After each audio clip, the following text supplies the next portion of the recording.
فرمایا ذالک فضل اللہ یؤتیہ من یشاء، یہ اللہ کا فضل ہے، دیتا ہے جس کو چاہتا ہے۔ واللہ ذو الفضل العظیم، اللہ بہت بڑے فضل کا مالک ہے، اس کے خزانہ فضل میں کمی نہیں ہے، اس کے تو اتھاہ خزانے ہیں بے کنار، وہ جس کو چاہے دیتا ہے۔ ایک بہت بڑا فضل ہے جو، اب دیکھیے اس فضل کی ترتیب نوٹ کر لیجیے۔ سب سے بڑا فضل، سب سے بڑا فضل، سب سے بڑا فضل محمد الرسول اللہ صلی اللہ علیہ وسلم پر ہوا۔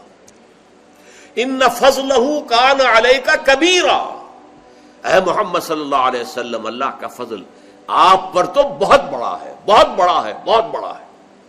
جو آپ کو مقام جو عطا ہوگا، مقام محمود قیامت کے دن، آپ کے ہاتھ میں آپ فرماتے لواء الحمد بیدی، اللہ کی حمد جو ہے اس کا جھنڈا میرے ہاتھ میں ہوگا، اور دربار اخروی جو ہے اللہ تعالیٰ خود صدارت فرما رہے ہوں گے، وجاء ربک والملک صفا صفا، آ جائیں گے پروردگار بھی، کیسے نزول ہوگا وہ ہم نہیں جانتے، قرآن کہتا ہے میدان حشر میں اللہ تعالیٰ جو ہے نازل ہوں گے، نزول فرمائیں گے، اور فرشتے ہوں گے صفے باندھے ہوئے، اور پھر پوری نوع انسان کی حاضری ہوگی۔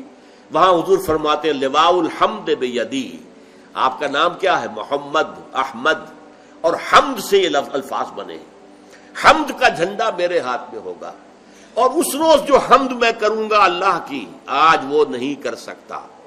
یعنی اس وقت اللہ تعالیٰ کی معرفت جس حد کو پہنچ چکی ہوگی، آج چونکہ بہرحال حجاب ہے، پردہ حائل ہے نا آخر، لہذا میں اتنی حمد اللہ کی آج نہیں کر سکتا جو حمد اس روز کروں گا۔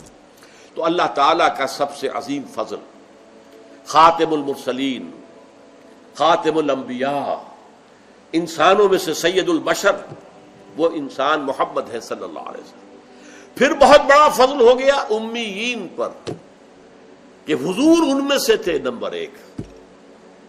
یہ تو اللہ تعالیٰ کی بہت بڑی رحمت ہے، بہت بڑی فضیلت ہے، امیین کو فضیلت ملی، انہی میں سے ایک آدمی کو چن لیا گیا، انہی میں سے ایک شخص۔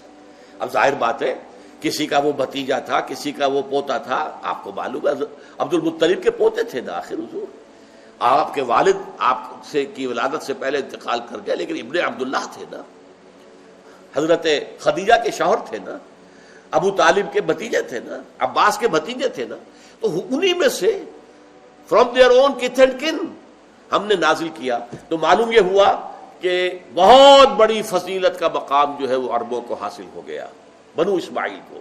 یہی وجہ ہے کہ سب سے بڑے عذاب کے مستحق بھی وہی ہوں گے، جن کے رتبے ہے سوا، ان کی سوا مشکل ہے، جن کا مقام بلند ہوتا ہے۔ سورہ احزاب میں فرمایا گیا یا نساء النبی لستن کاحد من النساء، اے نبی کی بیویوں تم عام عورتوں کے مانند نہیں ہو، اگر تم میں سے کسی نے کوئی غلط حرکت کی تو سزا دوہری ملے گی عام لوگوں کے نسبت۔ جب تمہیں اللہ نے یہ کچھ دیا ہے، محمد کے گھروں میں آباد کیا ہے، تو تمہارا مقام تو بہت بلند ہونا چاہیے، تمہیں تو امت کی تمام خواتین کے لیے اسوہ بننا ہے، نمونہ بننا ہے۔ تو فضل نمبر ایک محمد الرسول اللہ پر، فضل نمبر دو امیین پر، اور فضل نمبر تین میں ہم بھی شامل ہیں، آخرین منہم، ہم ہندی ہیں یا کچھ اور ہیں، یا کوئی افغان نسل سے ہے، یا کوئی ترک ہے، یا کوئی مغل ہے، کوئی بھی ہے، یہ سب کیا ہے؟ آخرین منہم۔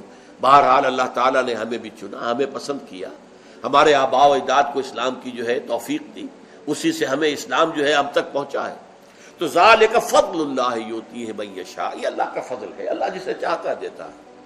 سلیکٹ کر لیا محمد کو صلی اللہ علیہ وسلم، یہ اللہ کی مشیت تھی۔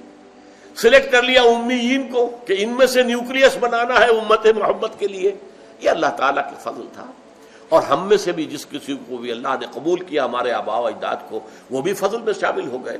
ذالک فضل اللہ یؤتیہ من یشاء واللہ ذو الفضل العظیم، اللہ تعالیٰ تو بہت بڑے فضل والا ہے، اس کے فضل کے جو خزانے ہیں وہ اتھاہ ہیں۔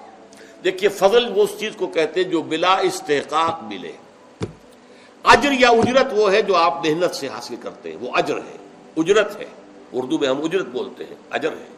لیکن فضل جو بلا استحقاق ملے، آپ نے ایک مزدور کو ہائر کیا، 8 گھنٹے کام کرنا ہے، 100 روپے مزدوری تھی، شام کو آپ نے 100 روپے دے دیے، وہ 101 ڈیمانڈ نہیں کر سکتا۔ لیکن اگر آپ نے دیکھا ہے کہ اس نے بڑی محنت سے کام کیا، چاہے کوئی سپروائز کر رہا تھا یا نہیں کر رہا تھا، ہی واز ورکنگ، آپ نے اس کو 10 روپے 20 روپے اور دے دی. یہ فضل ہے, یہ آپ نے دیا ہے جس کا اس کے لیے استحقاق نہیں تھا. کوئی ڈیمانڈ اٹ. تو اللہ سے کوئی انسان بھی کوئی شے ڈیمانڈ نہیں کر سکتا. جو بھی کچھ اللہ دیتا ہے وہ فضل ہے. روزی ہم اگر کماتے ہیں, محنت کرتے ہیں, بھاگ دوڑ کرتے ہیں, اس کے لیے چاہے دفتروں میں گھس گھس کرتے ہیں اپنے قلم سے, اور چاہے کسی چلاتے ہیں, اینٹیں ڈھوتے ہیں, یا کہیں کارخانے میں کام کرتے ہیں یا دکان, لیکن جو کچھ ملتا ہے اسے اللہ کا فضل سمجھو, اپنی محنت اور مزدوری کا حاصل نہ سمجھو. لہذا سورہ جمعہ ہی کے اندر آ جائے گی وہ آیت, فَإِذَا قُضِيَتِ الصَّلَاةُ فَانتَشِرُوا فِي الْأَرْضِ وَابْتَغُوا مِنْ فَضْلِ اللَّهِ. جب نماز جمعہ ادا ہو چکے تو اب تم پھیل سکتے ہو, جاؤ اپنے اپنے کام پر, جاب پر, اپنی محنت پر, دکان پر, ریڈی پر, جس پر بھی چاہو محنت کرو, اللہ کا فضل تلاش کرو. تو جو کچھ ملے گا وہ اللہ کا فضل ہے. You can't demand it from Allah, یہ آپ کا حق نہیں ہے, یہ اللہ کا فضل ہے جو اللہ دیتا ہے. بارک اللہ لی ولکم فی القرآن العظیم ونفعنی وإیاکم بالآیات والذکر الحکیم.